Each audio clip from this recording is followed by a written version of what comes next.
Hey, Tony here. When you go to places like Korea, Russia, China, Hungary, and other fascist or communist regimes around the world, you'll find state-run media. Because the number one goal of fascism or authoritarianism is to frame the truth, to frame the narrative the way you want it. You want the people to be ignorant of what's going on, because what's going on is often heinous and detrimental to the people and usually corrupt. Well, you know, when Trump first started running in 2015, the first thing he did was started discrediting the news. Said it was all fake news, all fake news. So the more and more horrible things he did, the more he blamed it on fake news. So you get a certain percentage of the people who are buying that because he just keeps repeating the same lies over and over again. So it must be true, right?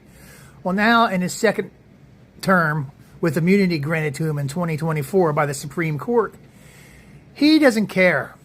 And his corrupt FCC chairman, Brandon Carr, has made an exemption for Nexstar to own 80% of all television stations across the country. Trump called that a big step into getting rid of fake news. And by fake news, he means real news that tells the truth. Now, the Congress had passed a law that says, the Antitrust Act, that says you can't even own less than 50%. But Brandon Carr made an exception for it.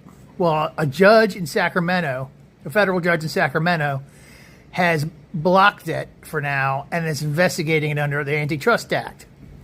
You know, if it wasn't for judges and democratic organizations, watchdog organizations trying to stop Trump at every corner, we would be getting state-run media right now telling us how wonderful our leader is.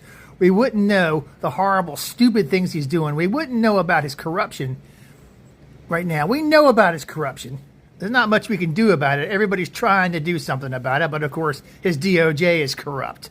Again, that is why the midterms are so important. Everybody needs to get out and vote. But for those of you who think, oh, we're not in a fascist regime, look what Trump's doing. He is trying to make it a fascist regime in every way. And he's already succeeded by having masked thugs on the street violating people's constitutional rights. He got nexstar was the people that took Jimmy Kimmel off the air. And fortunately, public outrage got him back on the air.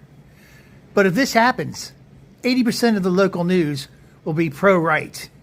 It'll be Trump-run state media. You won't know the truth. So much for freedom of the press and freedom of speech.